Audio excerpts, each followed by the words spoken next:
حضرت عمر فاروق رضی اللہ تعالیٰ عنہ رات کا وقت چہرے پہ نقاب ڈال کے گلی میں گھوم رہے تھے. میں بھی گلی میں نکلتا ہوں, آپ بھی نکلتے ہیں, لیکن مقصود یہ ہے کہ ذرا پتہ کریں باہر کی ہوا کیسی ہے. مقصود یہ ہے کہ پتہ کریں کہ آج برگر کس دکان کا اچھا ہے, معلومات کریں کہ محلے کی سیاست کس رخ جا رہی ہے.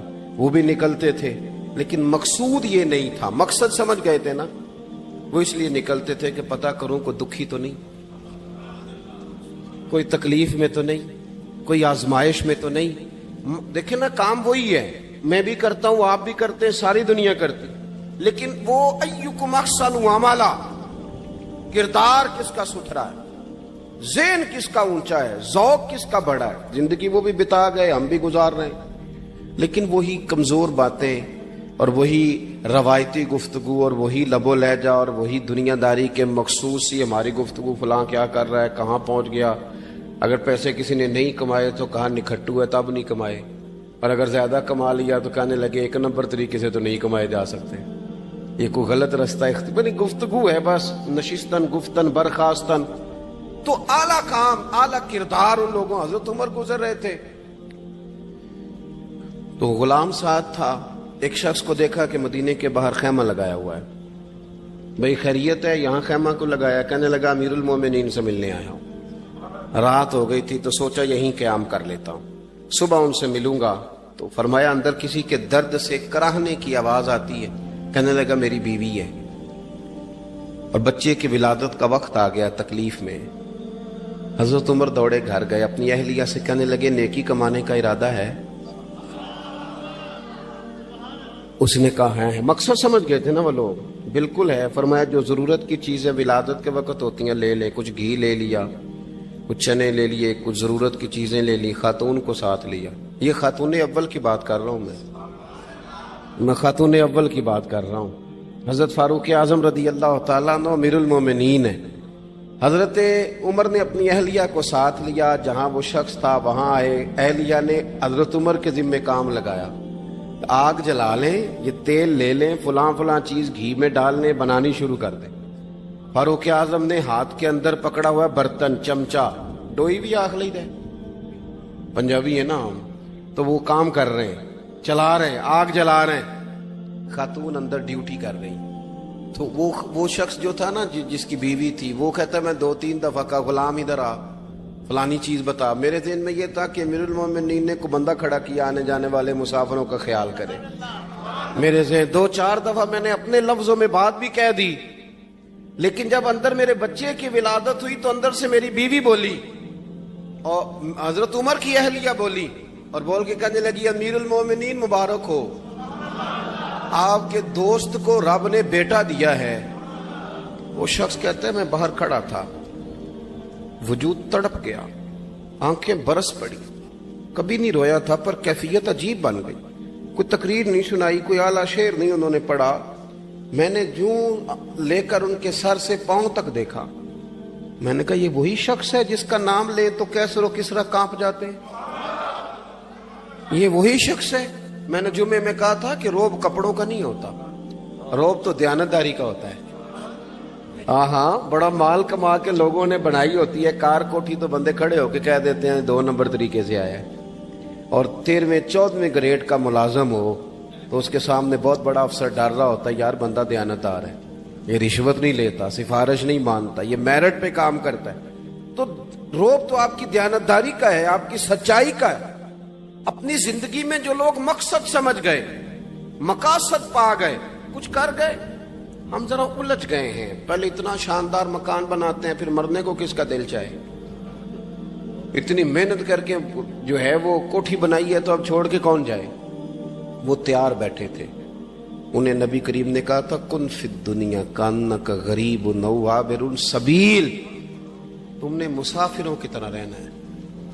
او میرے بھائی, کبھی دیکھا ہے ایئرپورٹ پہ مسافر لڑتا ہو کہ میں نے یہ جگہ خریدنی ہے؟ اسے پتہ ہے کہ ابھی فلائٹ آنی ہے, میں نے تو چلے جانا ہے. ریلوے اسٹیشن پہ جو جگہ ہوتی ہے وہ خریدنے کے لیے لوگ رٹا نہیں ڈالتے, انہیں پتہ ہے پہلی ٹرین سے چلے جانا ہے. بس سٹاپ پہ جھگڑے نہیں ہوتے کہ یہ کرسی میری ہے, جانا جو ہے مٹی دیں تے مٹی رہنا ہی. ایویں کا دی بلے بلے اج مٹی دے اتے بندیا تے کل مٹی دے تھلے. اتنا زیادہ مقصد نہیں نا جب سمجھتے تو بے چین ہے بے قرار. بعض لوگوں نے اتنے پیسے جمع کر لیے کہ اتنے کھا نہیں سکتے, اتنی ضرورت نہیں, لیکن اس کے باوجود ہے کہ وہ دوڑ ختم ہونے کا نام ہی نہیں لے رہی. حضرت صدیق اکبر رضی اللہ تعالیٰ عنہ امیر المومنین ہے. بادشاہوں کے بڑے بات ہوتی ہے. ہمارے ملک میں ایسے بھی بادشاہ گزرے ہیں کہ جو سفر پہ جاتے تھے تو خانسامے بھی لے جاتے تھے, باورچیوں کو بھی لے کے جاتے تھے کہ کھانا میری مرضی کا ہونا چاہیے. حضرت ابوبکر صدیق نے پانی مانگا,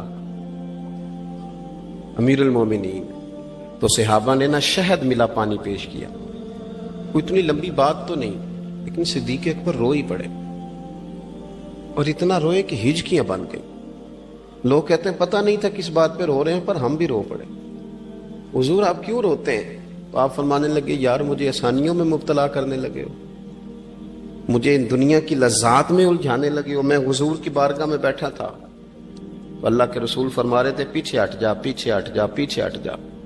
میں نے پوچھا حضور آپ کس کو کہہ رہے ہیں؟ تو حضور فرمانے لگے دنیا میرے پاس آئی تھی, وہ قریب کرنا چاہتی تھی مجھے, تو میں نے اسے کہا پیچھے ہٹ جا, میرے نیڑے نہ آنا, دور ہٹ جا. تو ہٹ تو گئی ہے, پر جاتی دفعہ کہہ گئی ہے سونیا آپ تو بچ گئے ہیں, پر آپ کے بعد والے کیسے بچیں گے؟ تو مجھے سینے سے لگا لے, گلے سے لگا لے.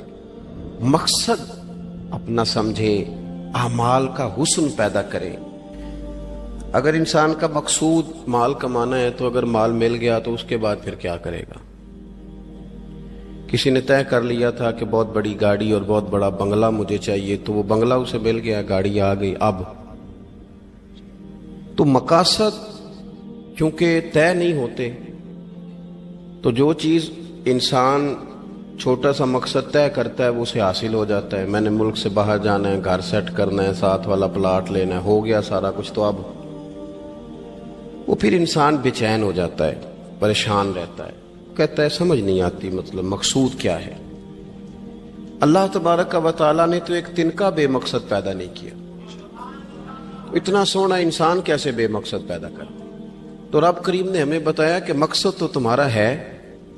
مقصد ہے الذی خلق الموت والحیات لیبلوکم ایکم احسن عملا. اس نے موت اور حیات اس لیے پیدا کی ہے تاکہ پتہ چلے تم میں اچھے عمل کون کرتا ہے, تم کس قدر زیادہ اپنے رب کی عبادت کرتے ہو, کس قدر زیادہ حسن اخلاق کا مظاہرہ کرتے ہو, کس قدر زیادہ لوگوں کی خدمت کرتے ہو, کس قدر زیادہ تم دین کی تبلیغ میں, اشاعت میں, ابلاغ میں, ترویج میں کردار ادا کرتے. با مقصد تمہیں بنایا, با مقصد. اچھا ترین عمل تم میں سے کون کرتا ہے؟ اس لیے موت اور حیات پیدا کی تھی کہ تم نے ستھرے سے ستھرے اعمال, بہتر سے بہتر کردار, اعلیٰ سے اعلیٰ تمہارا انداز زندگی. دیکھیں ہم نے لوگوں کے ساتھ مل کے رہنا ہوتا ہے, بہت ساری چیزیں ایسی ہوتی ہیں کہ جو تکلیف کا سامان بنتی ہیں. اب انہی لوگوں کے ساتھ اللہ نے ہمیں مل کے رہنے کا حکم دیا, ان کے حقوق ادا کرنے کا حکم دیا, تو ساتھ ساتھ نا درگزر کا بھی کہا, معافی کا بھی کہا. جب انسان معافی کر دینے والا ہو جاتا ہے, درگزر والا ہو جاتا ہے, تو پھر وہ بڑا ہو جاتا ہے, بڑے دل والا ہو جاتا ہے, بڑے حوصلے والا ہو جاتا ہے, بڑے ضرب والا ہو جاتا ہے, اس کی زندگی حسین ہوتی. تو یہاں آئے تھے کچھ کام کرنے. وہ جو ہم نے مقصود بنائے تھے نا, مطلب اچھے کپڑے, اچھی دنیا داری, اچھی گاڑی, اچھا موبائل سیٹ, وہ چونکہ مقصود نہیں تھا تو ان چیزوں کے حصول کے باوجود بھی لوگ پریشان ہیں. مقصود یہ تھا کہ بہترین عمل, سونا عمل, اعلیٰ ترین عمل میرے رسول پاک صلی اللہ علیہ وسلم کے غلاموں نے نا وہ عمل کر کے دکھایا. اعلیٰ ترین مزاج رکھتے تھے اور اعلیٰ ترین خدمت, یعنی لوگ ان کا کردار دیکھ کے نا, کردار اور عمل دیکھ بھی تقریریں کرتے ہیں, باتیں کرتے ہیں, بڑا کچھ بتانا پڑتا ہے, لیکن وہ بس تھوڑا سا نا لوگ ان کے پاس اٹھتے بیٹھتے تھے, آتے جاتے. اتنی دوڑ ہے کہ آگے بڑھ کے اور لینا ہے, اور لینا ہے, حال میں مزید کا رٹا. وہ سمجھ گئے ہم نا اڑے ہوئے ہیں. بہت سارے لوگ ایسے ہیں جنہیں صحیح بات کا پتہ چل گیا ہے, وہ فیصلہ کرنے میں دیر کر رہے ہیں. انہیں سمجھ آ گئی ہے کہ بہتر یہی ہے کہ میں وقت پہ مسجد آیا کروں. انہیں سمجھ آ گئی ہے بہتر یہ ہے کہ سویرے اٹھ کے نا واٹس ایپ بعد میں دیکھوں، پہلے قرآن پاک کی زیارت کر لیا کروں۔ سمجھ انہیں ہے، سمجھ ہے کہ باتیں زیادہ کرنے سے بہتر ہے درود و سلام زیادہ پڑھا جائے، پتہ انہیں ہے، فیصلہ ہی نہیں کر رہے، ارادہ نہیں بنا رہے، توجہ نہیں کر رہے۔ جب بہت زیادہ بندہ دنیا داری میں الجھ جاتا ہے نا، بہت زیادہ، آسانیاں تو بندے کو جینے نہیں دیتی۔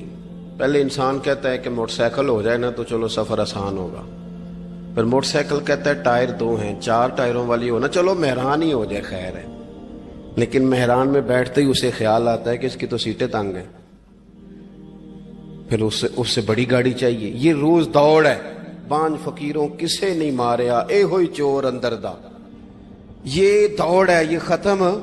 حضرت ابوبکر صدیق رضی اللہ تعالیٰ عنہ امیر تھے، ہمیں تو نا جی ایک سے ایک کھانا، اور آج یہ نہیں کھانا، آج میری مرضی کا کھانا، یہ میری مرضی کا، یہ میرے بچے کی مرضی کا، یہ فلانے کی مرضی کا، وہ خواہشات کا انبار۔ اور نفس بچے کی طرح ہوتا ہے، خواہش پوری کرو تو فوراً ہی دوسری بھی بتا دیتا ہے، دوسری پوری کرو تو تیسری کی بھی خبر دے دیتا ہے۔ ہم نا چونکہ الجھ جاتے ہیں، پھر وہ الجھاؤ ہمیں باہر نہیں نکلنے دیتا۔ اگر تھوڑا تھوڑا کر کے، میرا مطلب یہ ہے کہ زندہ رہنے کے لیے روٹی کھانی ہے نا، مثلا روٹی کا لطف کتنی دیر ہوتا ہے، جتنی دیر منہ میں چباتے ہیں، اس کے بعد ختم۔ تو کپڑا تو پہننا تھا بدن چھپانے کے لیے، اس میں وہ کدھر سے آ گئی ساری کہانیاں جو آج بن گئی۔ اور اتنے میں نے عجیب و غریب نظام دیکھا ہے کہ نوجوان ہے، اچھا بھلا سیانا آدمی، کپڑے اس نے تازے سلوائے ہیں، اور 99 لوگوں نے کہا ہے صحیح لگ رہا ہے، تو صرف ایک نے کہا نہیں ٹھیک لگ رہا، وہ پریشان ہو جاتا ہے، کہتا بھی اس کا کچھ کروں۔ کیوں؟ اس لیے کہ یہی سارا مقصود سمجھ لیا ہے، کپڑے پہننا، اسی میں الجھ جانا۔ میں اکثر دوستوں سے کہتا ہوں، میں خود کسی دوسرے کی بات نہیں کرتا، بہت زیادہ عمر نہیں میری، میں خود جایا کرتا تھا، شادی کوئی آ گئی تو 2-3 دن پہلے ابا جی کہتے تھے پرانے جوتے کچھ گنڈوا لا، کچھ پالش کرا لا، توڑے میں ڈال کے جانا موچی کے پاس، اس نے کچھ سیٹ کر دینے۔ اب کہاں رہ گیا جی یہ کام، چھٹی نہیں ہو گئی، اب کون سا ایسا سلسلہ ہے؟ وہ جو کہیں سے کپڑا تھوڑا پھٹ جاتا تھا نا، تو اماں اس کو اس طرح پیوند کراتی تھی کہ ڈیزائن بھی بن جاتا تھا اور کام بھی چل جاتا۔ کدھر گیا وہ دور؟ لیکن تکلیف دیکھ لیں آج پہلے سے زیادہ ہے، لڑائی پہلے سے زیادہ ہے، آزمائش پہلے سے زیادہ ہے۔ کیوں؟ جتنی بھی خواہشات آپ بڑھاتے جائیں گے نا، مقصد فوت ہوتا جائے گا۔ جتنی بھی مقصود سفر کرنا ہے، گاڑی دکھانا تو مقصود نہیں نا، لیکن ہمیں وہ والی گاڑی چاہیے کہ لوگ ایک دفعہ انگلی منہ میں ڈالیں کہ وہ اس گاڑی پہ بیٹھا ہوا ہے۔ ہم مقصد سے پیچھے ہٹیں گے جب پھر تکلیف میں آئیں گے، پھر آزمائش۔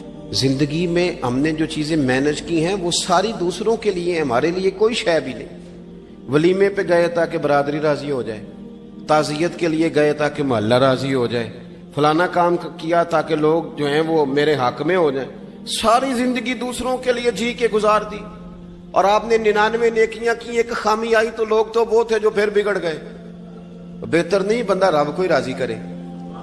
واللہ ورسولہ احق ان یرضوا، اللہ اور اس کے رسول کا زیادہ حق ہے کہ انہیں راضی کیا جائے، ان کا زیادہ حق۔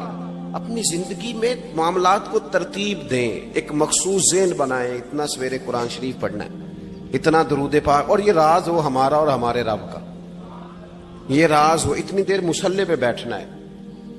میرے ایک دوست ہیں ڈاکٹر صاحب، میں بیٹھا تھا تو وہ ایک شخص کو کہہ رہے تھے تیرے دل میں کچھ باتیں ہیں، نکال دے تاکہ تیری ٹینشن ریلیز ہو جائے، تیری صحت ٹھیک ہو جائے گی۔ تو بندہ کہہ رہا تھا اچھا ٹھیک ہے ڈاکٹر صاحب۔ تو میں نے کہا کہ اگر آپ اجازت دیں تو ایک بات میں بھی کر لوں؟ نے کہا آپ بھی کر لیں۔ تو میں نے کہا ڈاکٹر صاحب کچھ دکھ بڑے ذاتی اور نجی ہوتے ہیں، بندہ کسی کے سامنے کہہ ہی نہیں سکتا، بڑے ذاتی قسم کے ہوتے ہیں، وہ آپ کسی کے سامنے اتنا دیکھیے، اپنی اندر کی کچھ ایسی تکلیفیں ہوتی ہیں اندر کی، آزم گنڈاں دے وچ گنڈاں 10 کیڑی کھولا، بڑے مسئلے ہوتے ہیں، آپ کیسے بیان کر سکتے ہیں، سوال ہی نہیں پیدا ہوتا۔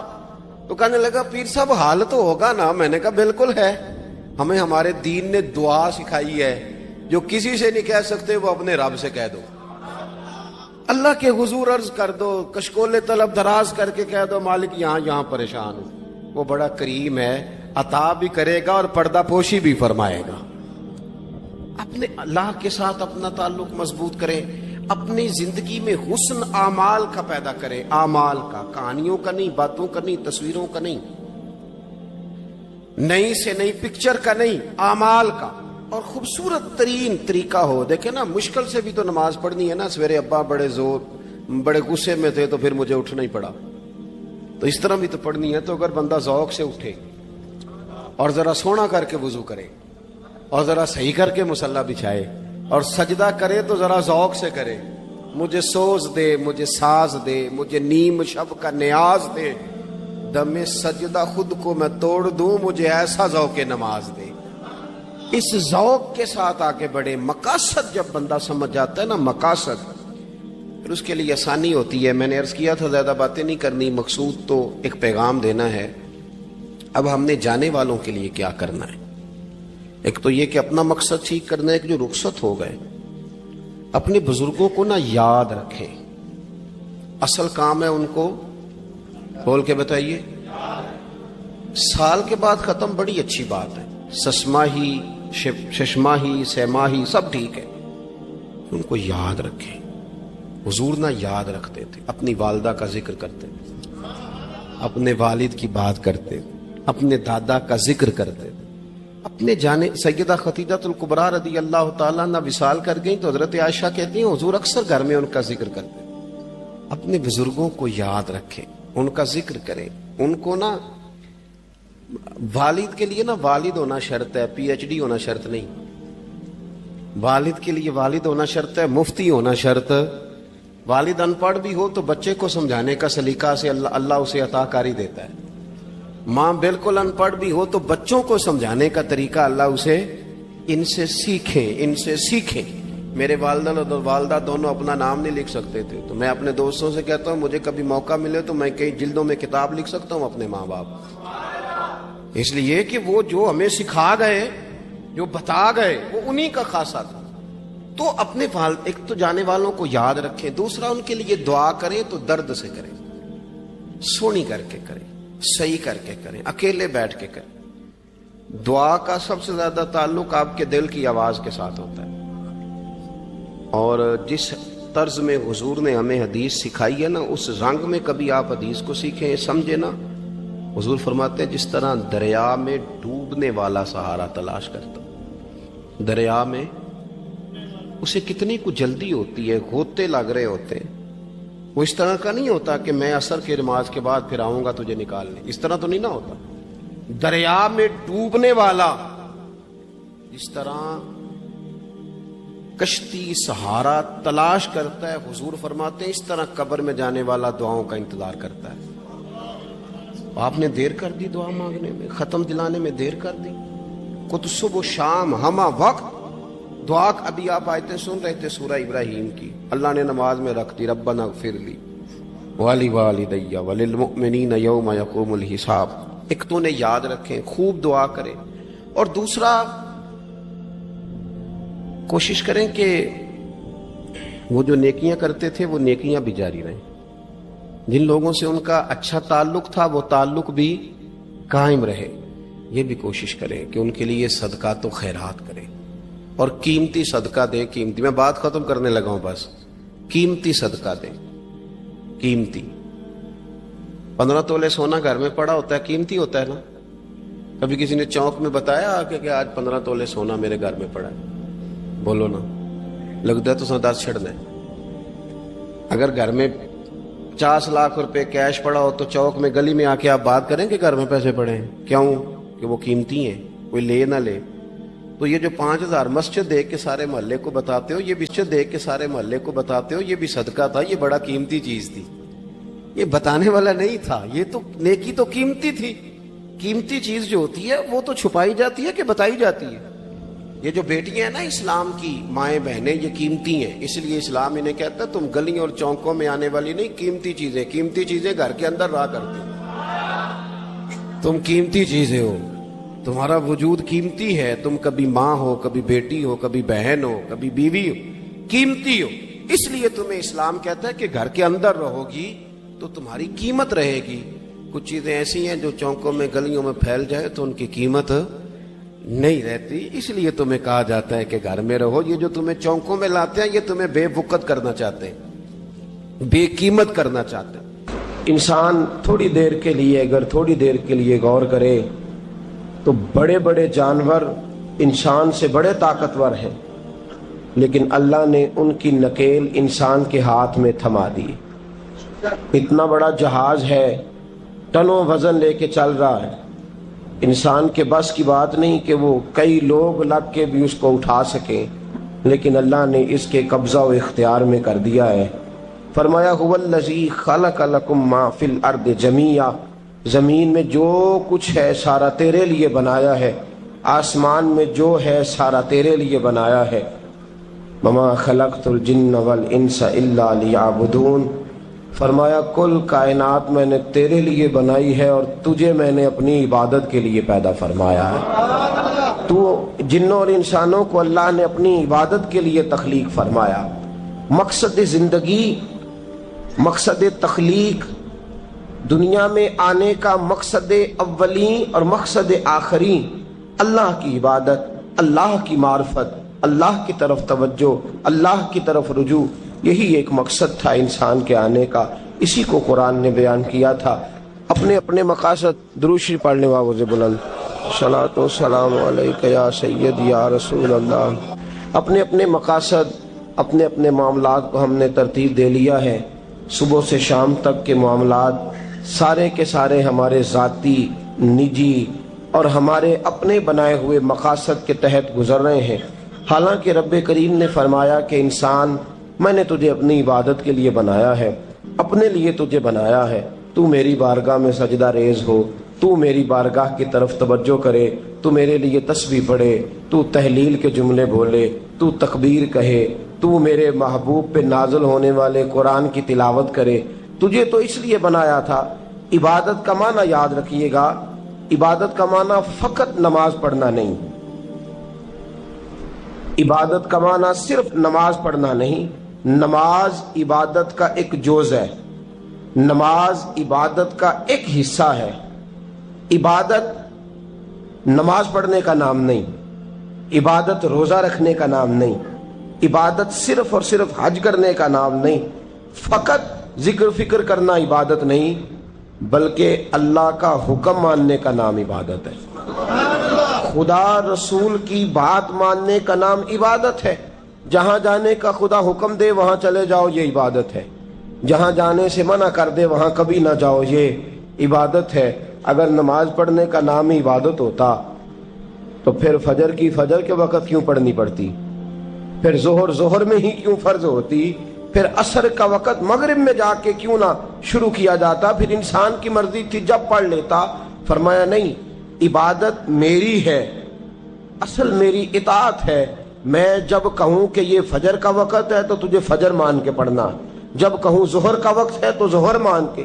ہم نے عبادت کو مخصوص کر دیا، مسجد میں چلے جانا، نفل پڑھ لینا، کچھ دیر قرآن شریف پڑھ لینا، کچھ دیر اللہ کی عبادت کر لینا، کچھ دیر ذکر اذکار کر لینا، اس کا نام عبادت ہے۔ اور باہر نکل کے بے شک جھوٹ بولے، باہر نکل کے بے شک غیبت کرے، باہر نکلے اور کم تولے، باہر نکلے اور اپنی من مرضی کرے، تو یہ عبادت نہیں۔ اس لیے کہ ہم اس خدا کے ماننے والے ہیں جو صرف مسجد میں نہیں ہوتا، بلکہ جلوہ تیری ذات کا کو بکو ہے، میں جدھر دیکھتا ہوں ادھر تو ہی تو ہے۔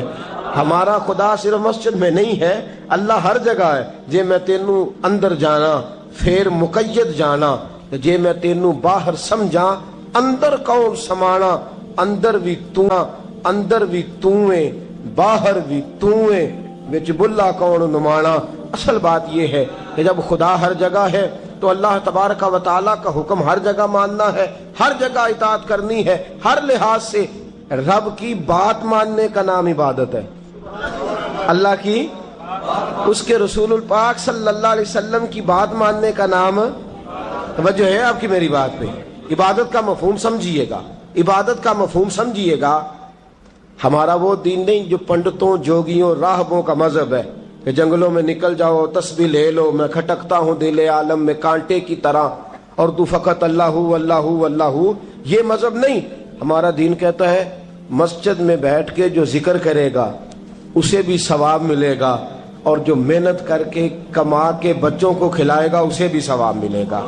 ہمارا دین یہ کہتا ہے جو مسجد میں بیٹھ کے قرآن پڑھے گا اسے بھی ثواب ملے گا، اور جو گلی میں پڑا ہوا کانٹا اٹھا دے گا اسے بھی اللہ اجر عطا فرمائے گا۔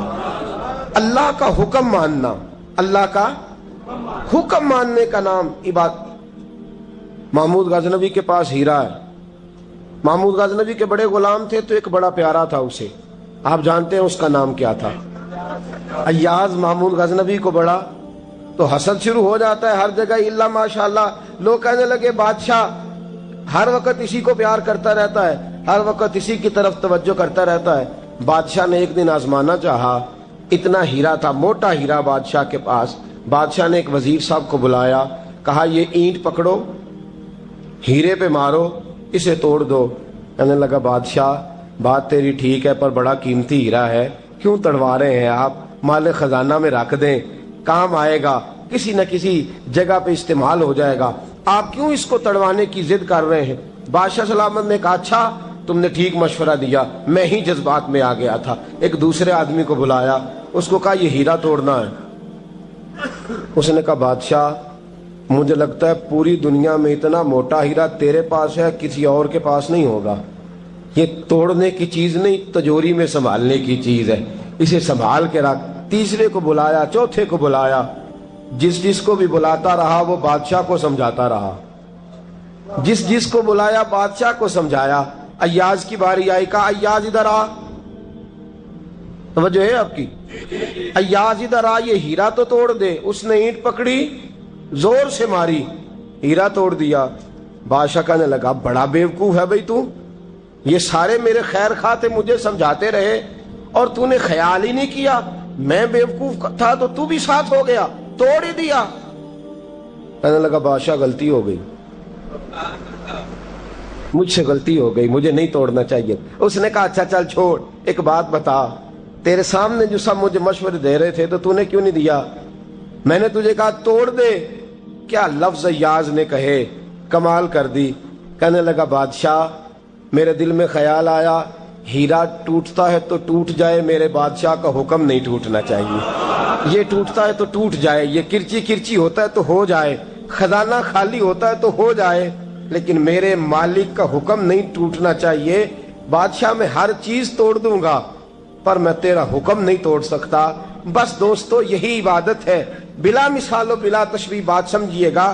جس نے خدا کا حکم توڑ دیا اس نے عبادت نہیں کی، اور جس نے خدا کا حکم اچھا آؤ نماز کے لیے، دکان کا وقت ہے، گاہک بھی زیادہ آ گئے ہیں، رش پڑ گیا ہے، اب تھوڑا وقت مشکل ہو جائے گا، ذرا تھوڑی دیر میں پڑھ لوں گا۔ ہیرا ٹوٹتا ہے تو ٹوٹ جائے، گاہک آنے کا سلسلہ ٹوٹتا ہے تو ٹوٹ جائے، روزی آنے کا سلسلہ ٹوٹتا ہے تو ٹوٹ جائے۔ مسلمانوں خدا کا حکم نہیں ٹوٹنا چاہیے، رسول اللہ کا فرمان نہیں ٹوٹنا چاہیے۔ میرے رسول پاک صلی اللہ تعالی علیہ وسلم کا اقبال نے کیا کہا؟ کہنے لگا اے طائر لاہوتی، اس رزق سے موت اچھی جس رزق سے آتی ہو پرواز میں کوتاہی۔ کہا خدا کا حکم نہ توڑ بیٹھنا، اور عبادت بھی جس کو اللہ کہہ دے وہ عبادت ہے۔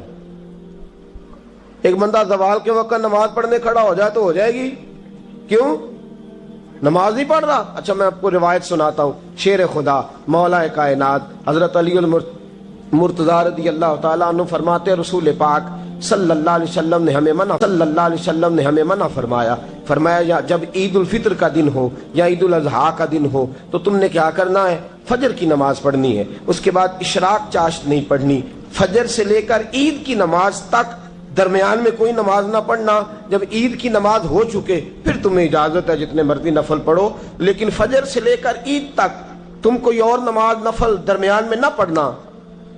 حضرت علی المرتضی شیر خدا کا زمانہ ہے، عید کا اعلان ہو گیا، عیدگاہ میں لوگ کٹھے ہو رہے ہیں، ایک شخص دوڑا آیا، اس نے آ کے نماز کی نیت باندھ لی۔ توجہ ہے آپ کی؟ میں نے کہا عبادت ہے خدا کا حکم ماننے کا نام۔ حضرت علی رضی اللہ تعالیٰ عنہ نے نماز کے بعد اس شخص کو بلایا، فرمایا ادھر آ، تجھے نہیں پتا کہ جب تک عید کی نماز نہیں ہوتی کوئی اور نفل نہیں پڑھیں گے؟ کہنے لگا جی میں نے نماز ہی پڑھی ہے، کوئی جرم کیا ہے؟ کوئی نماز پڑھی ہے نا میں نے، سجدہ کیا ہے، کوئی جرم ہے؟ حضرت علی نے تلوار نکال لی، فرمایا جو مصطفیٰ کی سنت توڑ کے نفل بھی پڑھے گا میں اس کا بھی سر قلم کر دوں گا، جو رسول پاک کے حکم کے خلاف عبادت بھی کرے گا اس کو بھی قتل کر دیا جائے گا۔ توبہ کر۔ یاد رکھیے گا عبادت خدا رسول کی بات ماننے کا نام ہے۔ آپ سویرے 8 بجے اٹھ کے کھڑے ہو جائیں کہ میں نے تو فجر پڑھنی ہے، فجر کا وقت